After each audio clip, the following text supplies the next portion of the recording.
नमस्कार प्रेक्षकांनो, सावळ्याची जणू सावली या मालिकेच्या आजच्या एपिसोडमध्ये तुम्हा सर्वांचे अगदी मनपूर्वक स्वागत. सावली घरातून गायब झालेली या विचारांमध्ये सारंग खूप अस्वस्थ झालेला असतो. फक्त सावलीच्या विचारांमध्येच असतो आणि तसंही सावली सापडत सुद्धा नसते. म्हणून सारंग इकडे तिकडे कॉल लावून विचारपूस करत असतो की अजून सावली सापडली की नाही. पण मात्र त्यांना सुद्धा सावलीचा काहीच पत्ता लागलेला नसतो आणि मग सारंग आणखीनच पॅनिक होतो. सारंगला काय करावं काय नको करावं काहीच समजत नसतं आणि तसाच सारंग बेडवरती शांत बसतो आणि फक्त सावलीच्या विचारांमध्ये असतो. सारंग इथे फक्त सावलीच्या विचारांमध्ये असतो. जेव्हा सारंग आणि सावली यांच्या दोघांचंही लग्न झालं होतं तेव्हाचा सारंगला प्रकार आठवत असतो. जेव्हा सारंगचा हात मोडला होता तेव्हा सावलीने कशी त्याची काळजी घेतली होती हे सगळं सारंगला आठवत असतं.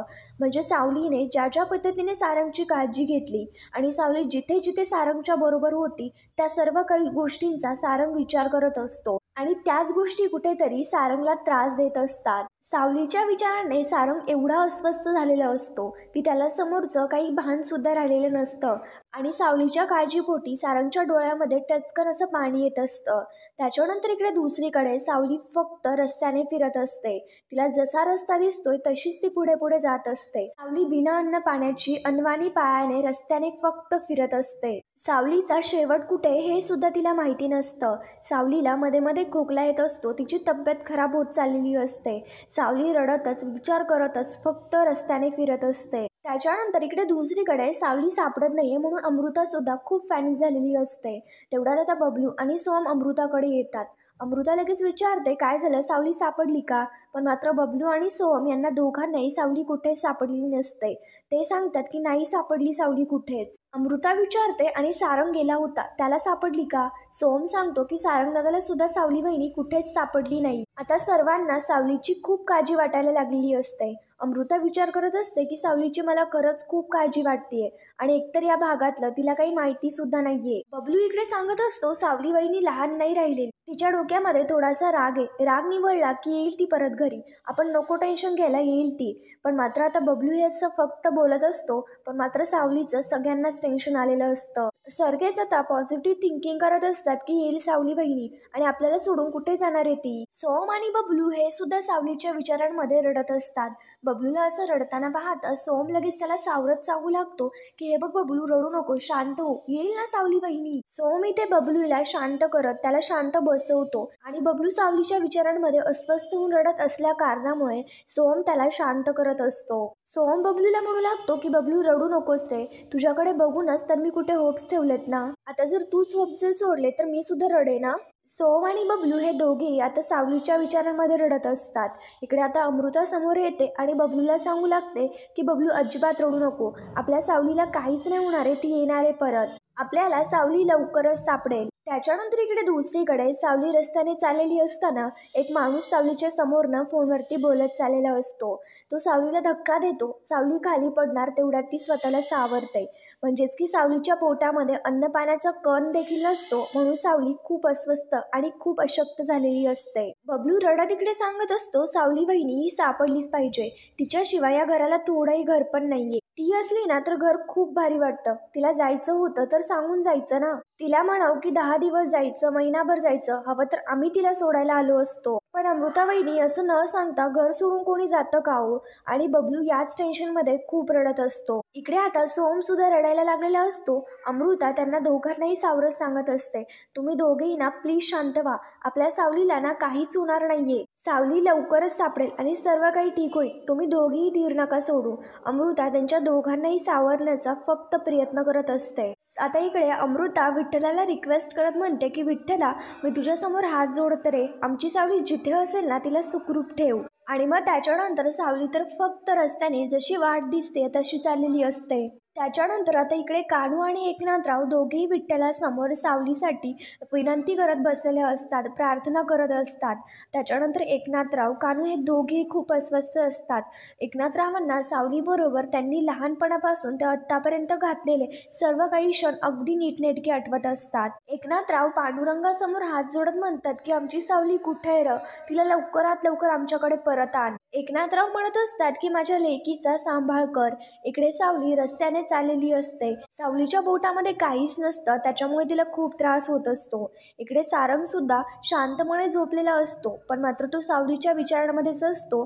त्याला धड नीट झोप सुद्धा लागत नसते. इकडे जगन्नाथ आणि अलका दोघेही झोपलेले असतात, पण मात्र जगन्नाथला काहीतरी वाईट घडणार हे असं वाटत असतं.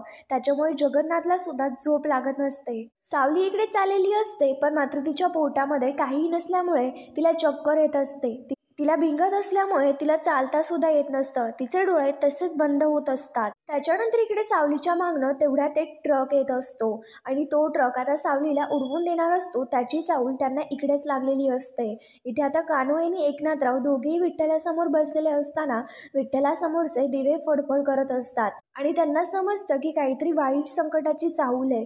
ते आता विठ्ठलाकडे रडतच विनंती करू लागतात की विठ्ठला काय रे हे, काय करतोयस तू हे? विठ्ठला तुझ्या मनात नेमकं काय आहे? इकडे आता सावली रस्त्याने चाललेली असते. तो ट्रक तसाच मागणं येत असतो. इकडे आता सगळेच खूप अस्वस्थ झालेले असतात. इथे आता दिवे फडफड करत असतात. मागणं आता तो ट्रक येतो.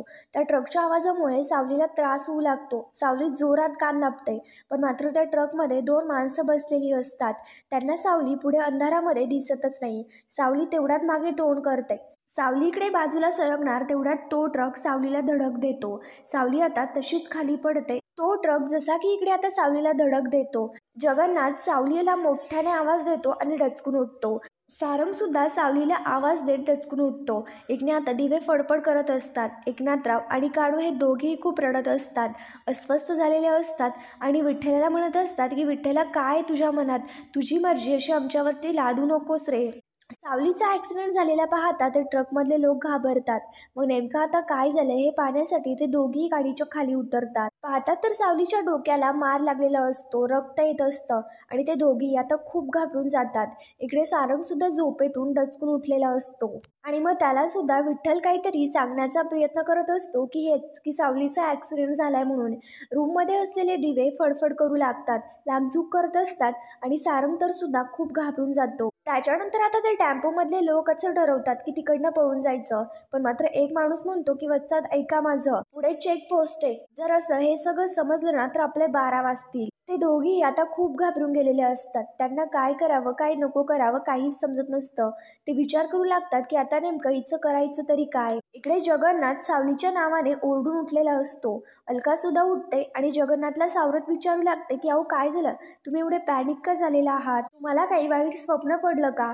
जगन्नाथ खूप घाबरून गेलेला असतो आणि आता अलका त्याला सावरण्याचा प्रयत्न करत त्याला पिण्यासाठी पाणी देते आणि त्याला शांत करू लागते. जगन्नाथ तिकडे स्वतःशीच म्हणतो हे कसलं स्वप्न आहे, हे नेमकं काय होतंय, कसली भीती आहे, हेच सगळं मला माझी पहिली मुलगी गमावताना पडलं होतं. आता इकडे ते टेम्पोतले लोक विचार करू लागतात की हिचं काय करायचं. तशीच बाजूला एक वाहती नदी असते. मग ते म्हणतात की आपण ना इथे वाहती नदी आहे, आपण हिला नदीमध्ये टाकून देऊयात, तशीच ती वाहत वाहत कुठेतरी जाईल. आपल्यावरती संशय येण्याचं काही कारणच नाही. कोणी बघण्याच्या आत लगेच ते सावलीला उचलतात. इकडे सारंग पॅनिक होत विचार करू लागतो की हे सगळं काय होतं, सावली बरी असेल ना, सावलीला काही झालं तर नसेल ना, ती ठीक असेल ना, असे असंख्य प्रश्न सारंगच्या मनामध्ये पडत असतात. आता इकडे ते माणसं सावलीला उचलतात आणि मागचा पुढचा कुठलाही विचार न करता सावलीला लगेच त्या वाहत्या नदीमध्ये टाकून देतात आणि सावली तशीच वाहत वाहत पुढे निघून जाते. इकडे दुसरीकडे कान्हो एकनाथराव दोघेही खूप रडत असतात. विठ्ठलाच्या नावाने ओरडत असतात की विठ्ठला अरे काय करतोयस तू हे. आता कोणी बघण्याच्या आत ते माणसं लगेच तिकडनं निघून जातात. सावलीला नदीत टाकून दिल्यामुळे त्यांच्यावरती कोणी संशय देखील घेणार नाही असा ते विचार करतात आणि लगेच तिकडनं पळ काढतात. इकडे आता अलका जगन्नाथला सांगू लागते तुम्ही काय एवढ्या काळजीत आहात, काही वाईट स्वप्न पडलं का? जगन्नाथ सांगू लागतो आपली सारिका जाण्याच्या आधी जे मला स्वप्न पडलं होतं ना, तसंच स्वप्न मला आत्ता पडतं. नेमकं काय झालं असेल? आणि अलका सुद्धा आता खूप टेन्शनमध्ये येते. जगन्नाथ म्हणू लागतो तोच संकेत पुन्हा आत्ताही.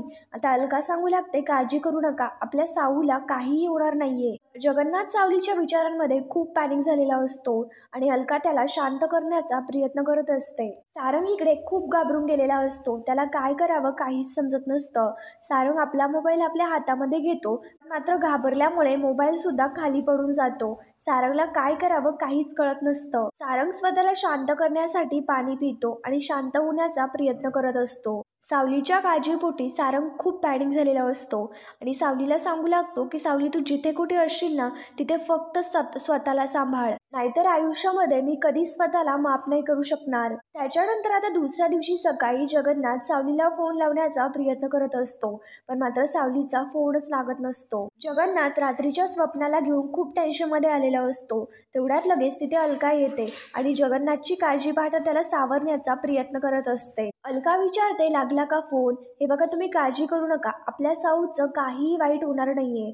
जगन्नाथ आता सांगत असतो, मी किती फोन लावले सावलीला, पण मात्र तिचा एकही फोन लागत नाहीये. तिचा फोन बंद येतोय. सावलीचा फोन लागत नाहीये म्हणून सोहमला केला, पण मात्र तो सुद्धा फोन नाही उचलत आहे. आता नेमकं काय उत्तर देणार असा प्रश्न पडला असेल, म्हणून कदाचित फोन उचलत नसेल.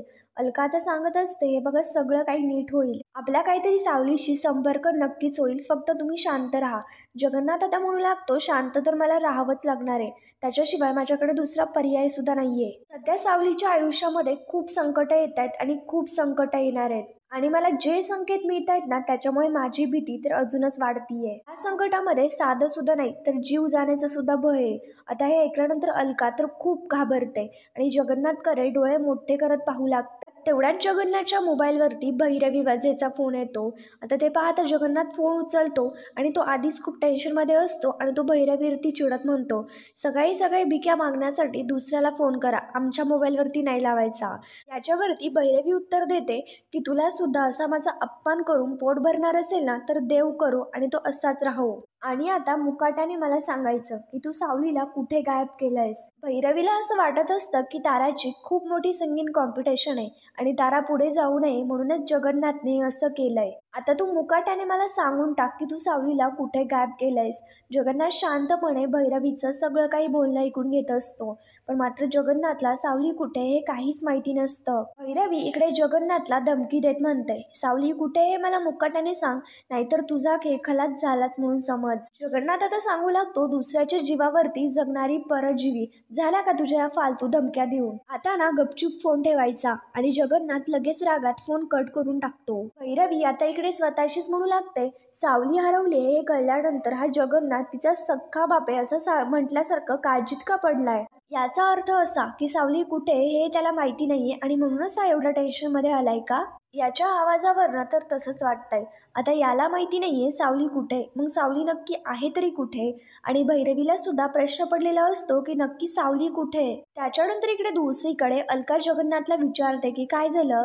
जगन्नाथ सांगू लागतो की हिला सावली कुठे हे माहिती नाहीये आणि हिला वाटतंय की सावलीला मी गायब केलंय. अलका, मला तर वाटतंय की आपण लवकरात लवकर या गोष्टीचा जाब विचारायलाच हवा. आता त्याच्यानंतर जगन्नाथ तिकडनं जाऊ लागतो. अलका त्याला थांबवत म्हणते की तुम्हाला जायचंय ना, तुम्ही जरूर जा, पण मात्र 2 घास तुम्ही खाऊन घ्या. अलका जगन्नाथच्या काळजीपोटी हे सगळं सांगत असते की जगन्नाथची तब्येत खराब होऊ नये, पण मात्र जगन्नाथ तसाच तिकडे पुढे निघून जातो. त्याच्यानंतर इकडे दुसरीकडे सारंग सकाळी शांतपणे सोफ्यावरती झोपलेला असतो. आता अस्मी सारंगसाठी कॉफी घेऊन आलेली असते आणि आता सारंगला पाहता त्याच्याकडे पाहत स्वतःशीच विचार करत म्हणते की सकाळ झाली आणि तरी सुद्धा सारंग असं सोफ्यावरती का झोपलाय. म्हणजे रात्री उठून त्या मुलीला शोधायला गेला होता वाटतं. मला एक समजत नाहीये, हा सारंग त्या मुलीला रात्रभर शोधायला गेला होता म्हणून रात्रभर जागा होता. एवढी मोठी कंपनी चालवतो आणि तरी सुद्धा त्या फालतू मुलीसाठी का जीव तळमळतो याचा. माणसाला भिकेचे डोळे लागतात हे मी ऐकलं होतं, पण आज प्रत्यक्षात पाहतेय ती मुलगी याच्या लायकीचीच नाहीये हे याला माहिती असून सुद्धा तरी सुद्धा का हिच्या मागे पळतोय. मी तर आता खूप जेलस फील करत असते. आणि मग त्याच्यानंतर अस्मी लगेच सारंगला आवाज देते आणि सारंगला उठवून घेते. सारंग आता त्याच्यानंतर उठतो आणि तसाच तो सोफ्यावरती झोपला होता हे सारंगला समजतं. सारंगचा हात दुखायला लागलेला असतो.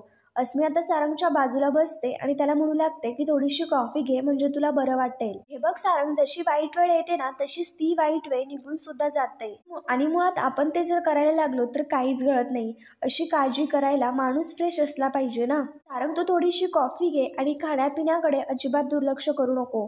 अस्मी नाटक्यापणा करत सारंगला सावरण्याचा प्रयत्न करत असते आणि मेन म्हणजे सारंगवरती इम्प्रेशन पाडण्याचा प्रयत्न करत असते.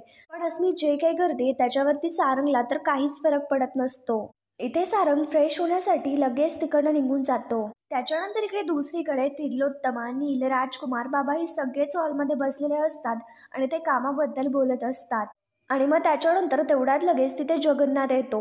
जगन्नाथला आलेला पाहता तिलोत्तमा, अमृता सगळेच त्याच्या समोर येतात. ऐश्वर्या, अस्मी या दोघी सुद्धा खाली आलेल्या असतात.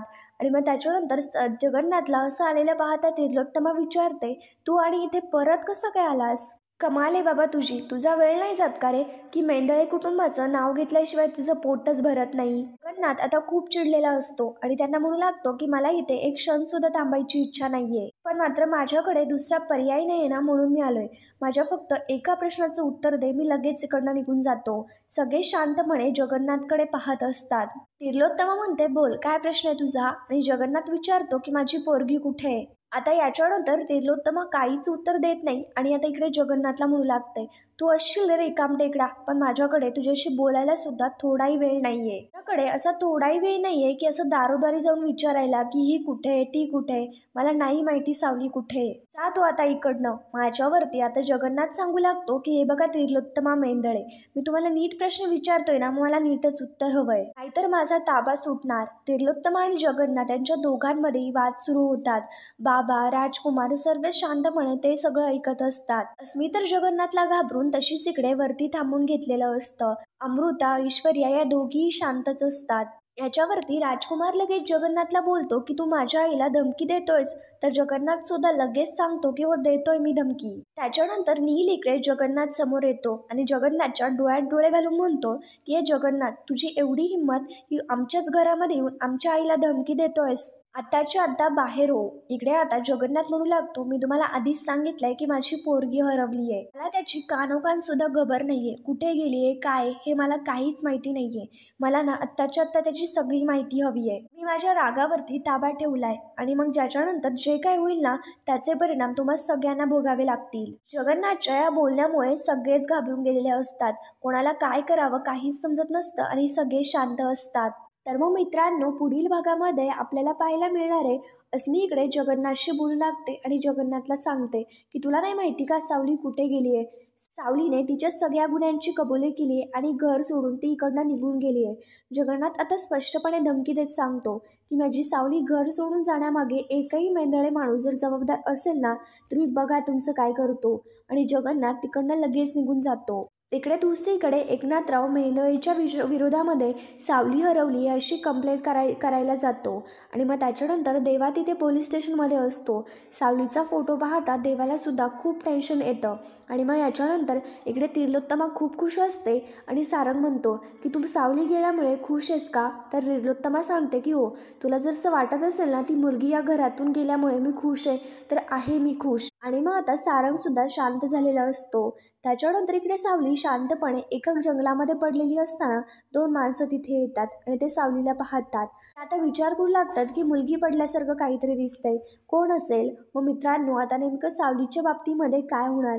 ती लोक सावलीला त्यांच्या घरी नेणार की नाही हे आपल्याला कळणारच आहे. त्याच्यासाठी आमच्या चॅनलला सबस्क्राईब करा आणि व्हिडिओ आवडले असल्यास नक्की कळवा. थँक्यू.